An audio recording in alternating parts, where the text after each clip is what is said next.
To this day, southeastern Oklahoma feels the effects of this past winter's severe weather and icy drubbing that left the region reeling.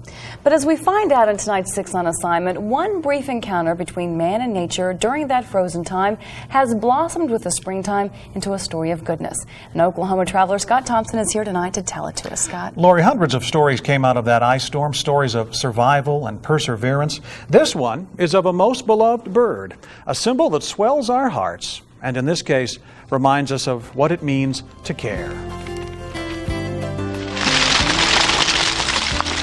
It was a world encapsulated by ice, the placid hills of southeastern Oklahoma shimmering in a New Year's crystal coating, at once enchanting, yet cold and forlorn and dangerous.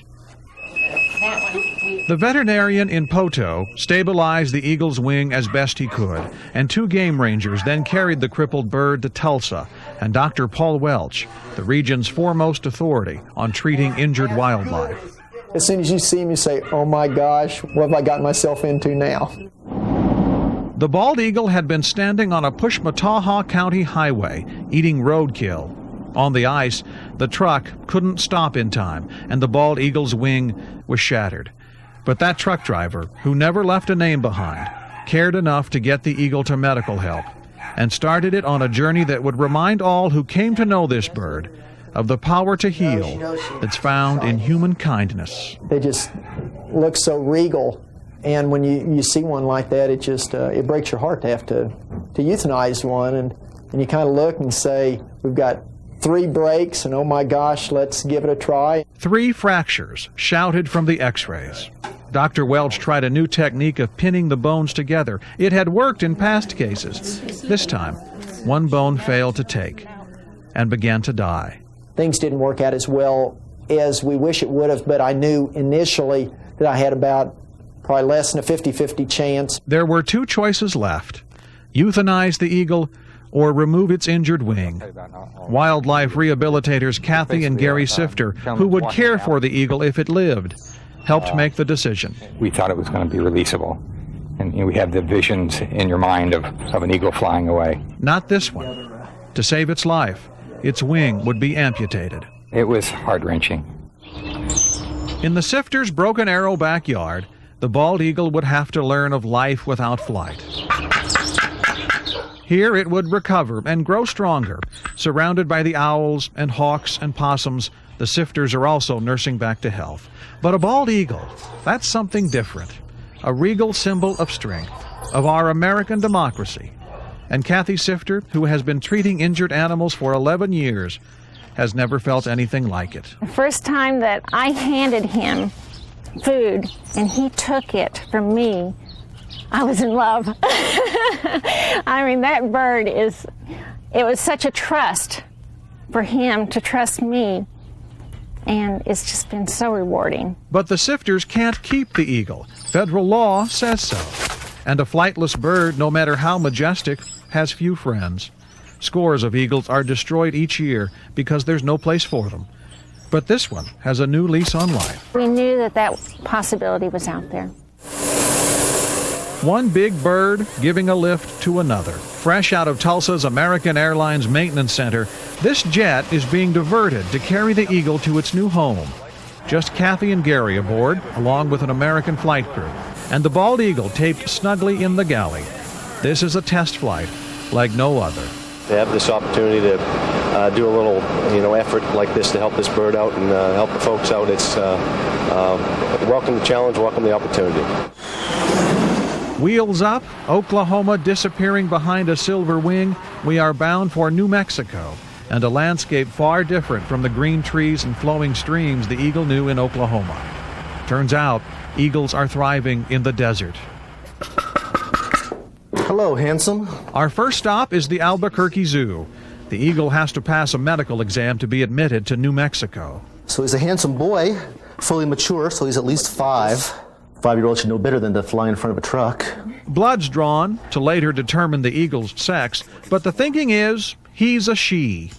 Female balds are larger, and her wing wound is given a good wrapping for the rest of the trip ahead. Bueno.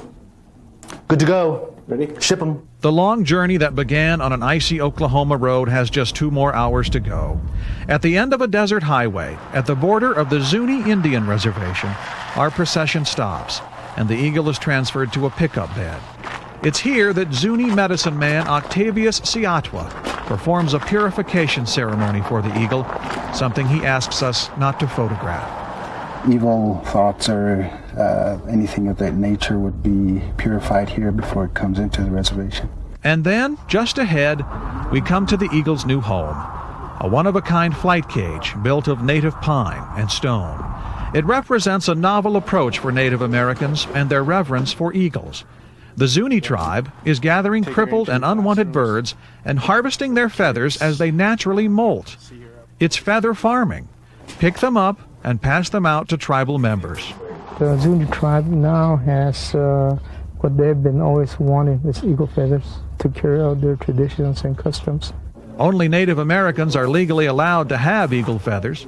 They're held sacred and used in ceremonies by most every tribe. But the process for getting just one from the federal government can take up to 5 years. This would be a great project for tribes in Oklahoma. That's why John Antonio would like to see Oklahoma tribes build flight cages like this one. And there are enough eagles to go around that tribes could do this. Well, you know, from what we understand from the various rehabbers nationwide, they wish they could place the birds, and sometimes there's just no place for them. And so they end up having to put them under. But not our Oklahoma eagle. Her release is a bit awkward, but remember what she's endured.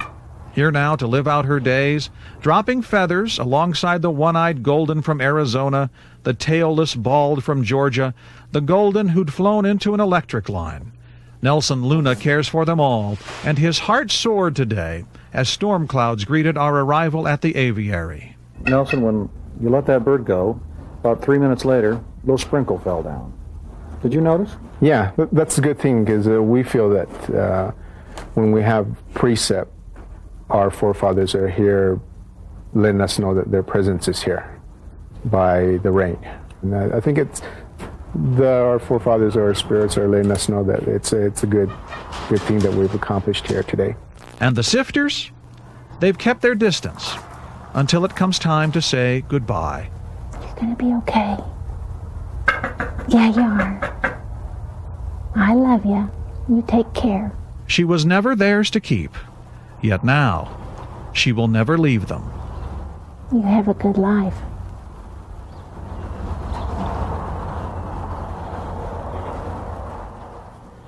If you'd like to learn more about tonight's story, log on to KOTV.com.